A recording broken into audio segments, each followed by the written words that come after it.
Bismillahirrahmanirrahim. Ya Ali Madad. So last week we were talking about Lare Buffy, or we have pulled out three references. Out of all the references of Lare Buffy, we were talking about three in particular. And one of them were uh, that there is no doubt in the day of Qiyamah. So if we look at the four things regarding Qiyamah, which is the Qaim himself. So when we say Qiyamah, we are talking about Qaim. When we are talking about Qiyamah, we are talking about the day of judgment. When we are talking about Qiyamah, we are talking about death or maut. But we are also talking about a big changing. And Qiyamah is the name of a change. So what does change in Qiyamah? And when these changes happen, would we be able to see it? Let's take some example. If we think of the time of Sultan Muhammad Shah, and at the very beginning when he became an imam, the world was in darkness, no electric, no cars, no technology. So time of horse and carriages. But within the 72 years of Imam Sultan Muhammad Shah's imamat, people were going to the moon. They were talking about going to the moon. The cars were invented. Electric was there. And the world had changed. The planes were already flying. So what happened in those 72 years? We can say visibly we saw a big change. And these changes that we saw, we had not seen that for last 6,500 years from the time of Adam. So why did it not happen in 6,500 years, but it happened in only 72 years? Because Qiyamah had come, and one of the name of Qiyamah or the attribution of Qiyamah is to bring the changing. And it changes thing physically first, so we may see. And we will pull that ayat where it says, I will show you my symbols in outer world and in your personal world. سنريهم آياتنا في الآفاق وفي أنفسهم حتى يتبين لهم أنه الحق. Subhanallah. So now if we take the four names of Qiyamah, again now we are talking about the Imams.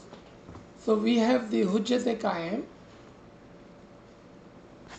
the Imam who gave us the indication towards the Qiyamah. Then we have a name of the Qaim who brought the Qiyamah about. Then we have a Mazar-e-Qaim who is the manifestation of Qaim. But then we are missing the Qiyamah itself, or Sahib-e-Qiyamah. Because in Allah's creation, everything is alive. When Allah said day, those days are alive. When Allah talks about night, those nights are alive. So when Allah talks about Qiyamah, Qiyamah is alive too. Meaning, Qiyamah is also a personality. If we go back at the time of Imam Hunayf, and when Qiyamah was coming, what changes happened? What happened at that time? And if we think of this Farman of Sultan Muhammad Shah, Hamari Jana se fida ho, that when you have a time, think where you have come from. And you may go all the way back to Adam. Then Imam Sultan Basha is giving us a thought, a food for our thought, that who was Adam? Where did he come from? Who sent him? If Adam came when the previous Qiyamah had come, what about this Qiyamah? If Qiyam came this time and Qiyamah came in this time, did Adam also come with him? Shouldn't it? It should, right? Because Qiyamah itself is also alive, meaning a personality. Now let's take the example of Qaim himself. To us, Qaim was just a concept until yesterday. So what happened today? Now we have a Qaim with a name, a personality. If that is the case, the Qiyamah should also have a name, a personality.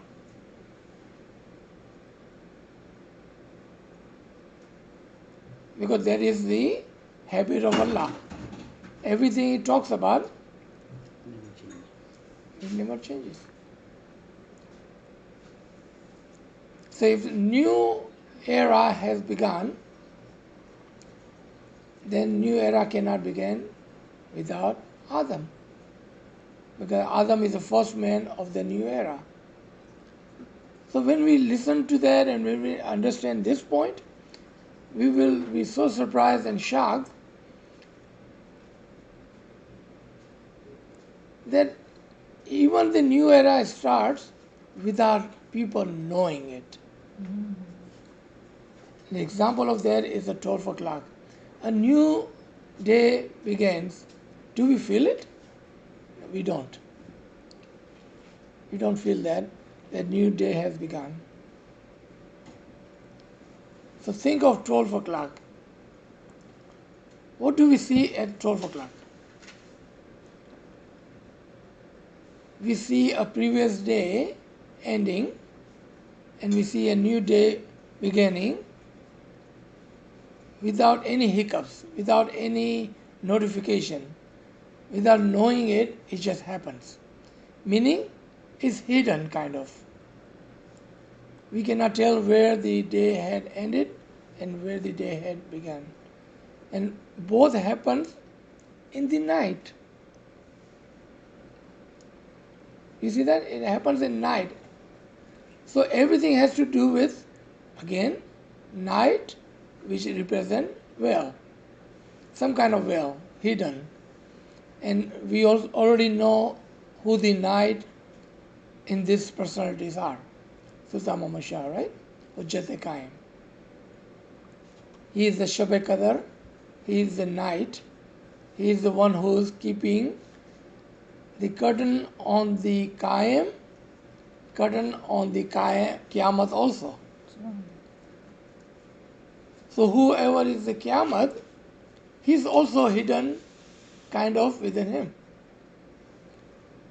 If it was hard for us to find Qaim, and he was right in front of our eyes, between two Imams, how hard it would be to find Qiyamah now? And what are the attributions of Qiyamah? For that, Sultan Muhammad Shah already given us a farman. Think of Adam. If you understand Adam, you will understand Sahib-e-Qiyamah of this time. The story of Adam will be same story of the Adam of the time of Qiyamah. The only way you can find Adam of this time is Sahib-e-Qiyamah. If we understand the story of Adam. So let's talk about Adam just for a little bit. He was just a mu'min, a farmer, a poor guy with no titles, no education, just a farmer, just a poor mu'min. And the Allah of the time, which is the Imam Hunayd, said, I wanted to assigned a new Khalifa. I want to appoint a new Khalifa. Khalifa, my next in line. Next of kin. Huh? Next of kin. No, Next, there would be next in Imam. line. Yeah. Next in line. Next in- So, bring me a Mu'min who is equivalent to Matti, meaning it has to be a Mu'min. He would not be from Nurani family. He would not be children of the Imam of the time. He cannot be someone that is already branded, meaning Title holder. title or- holder or anybody like that. Just a Sida Sada Mu'min, equivalent to Matti. And when the Matti came, meaning the Mu'min came, Allah did what? He poured water into him. He gave him the knowledge. And that became a mud. So muddy water stands for a Mu'min with knowledge. Do you see, even Matti is alive in Quran. Even mud is alive in Quran. It's talking about personalities. If you remember the story of Zulkarnain, that he reaches a place where he sees the mud. So what was he looking at now with this knowledge? He was looking at Mu'minins with knowledge. And in that mud he saw what? He saw the sun setting in that mud and sun rising was happening from that mud. Meaning, he saw Mu'minin with the knowledge whom has the Nur of Allah, Nur of Imam, and the Nur was sunsetting in the Mu'min and Nur was rising from those Mu'minin. That is the amazing kulliyat, the keys of the Quran. Without those keys, if you read the story of Zulkarnain, half of time will not make any sense. He's just wandering around and he's looking at mud and and the wall and the people running around and why would God tell us a story in Quran when the Quran is a book of guidance, not a book of a story? It's not a children's book of a story, right? It's a book of guidance for all the people. Okay. So Adam was just a poor moment, but with the Imam's Isme Azam, the Imam of that time. So who was Imam Hunayd? What was his title compared to today's Qiyamah time? Imam Muqim, very good. What other title, if there was a Qaim at that time also, then what would his title would be? Hujjat Qaim. Subhanallah. You see that? No? Okay. So, time of Qiyamah was time of Adam. We look at the time of Adam as the beginning of the time, but remember that it was also end of the time. End of the time for what? Previous era. He was beginning a new era. So we always relate Adam to beginning of the new era. What about the era was just ending? And Imam Hunayd was the last Imam of their era. So now come to this age. Qaim, and with the Qaim started the new era. And Sultan Muhammad Shah was the last Imam of previous era. So what did Imam Sultan Muhammad Shah close? The last era. And he was the last Imam of the last era. And we have a new Imam of the new era. And that is written in Sultan Muhammad Shah's will. I'm going to give you the new Imam of the new time. Yeah. Modern Imam of a new time. Right? Yeah. Okay. So if that is the case, if that time is equivalent to this time, then what that would make Imam Hunayd? Imam Muqim, because he gave the Isme Azam to upcoming Natik. But what other title he had? Because there was also time of Qaim and time of New Era, time of Adam, and he was the last Imam of that time. He would be Hujjat Qaim of that time. Of that time. And this is written in Wajahdin. So, what we are trying to find? We are trying to find Sahib-e-Qiyamah of this time. But only way we can find him if we understand Sahib-e-Qiyamah of that time. And his name was Adam Sarandibi. His name was Takhum bin Bajala. Takhum bin Bajala. Thank you. Adam of Sarandibi, Adam of Sri Lanka. Sri Lanka, and his name was Takhum bin Bajala. And Adam was his title. Yes, Adam was his title. Okay? So, Imam Hunayd had three titles, or three ranks. He was Imam Mustaqar, he was Imam Muqim, and he was also Hujjat Qaim. Okay, so why was he Imam Mustaqar? Because his father was Imam, his son was Imam. Why was he Imam Muqim? Because he gave Ismi Azam to upcoming Nasikh. Why was he Hujjat Qaim? Because he was hiding the Qaim of that time. Now, in previous 7 eras of 7,000, Qaim was not only hidden, but hidden without a name. There is no name. We don't have a name of Qaim of that time. But when this 7 times 7 happens, and the year of 50,000 begins, the Qaim reveals himself with his name. So we have a name with the title and a face with the title. Meaning you will recognize the Qaim of this time. And that happens only once a 50,000 years. So come to find out there are 2 eras. One is a small cycle of 7,000 and there is a big cycle on top of it which is 50,000. Again, if you listen to Sultan Shah Farman, Sultan Shah is saying, so also saying who was before Adam. And Akalmand will say, there was another Adam. And there was another Adam. And there was another Adam. And we just talked about 7 of them. Meaning every 7,000 years, a new era starts, a new Adam comes. Only one thing about Adam and Imam is the Imam are always and always and always from the progeny of the Imam.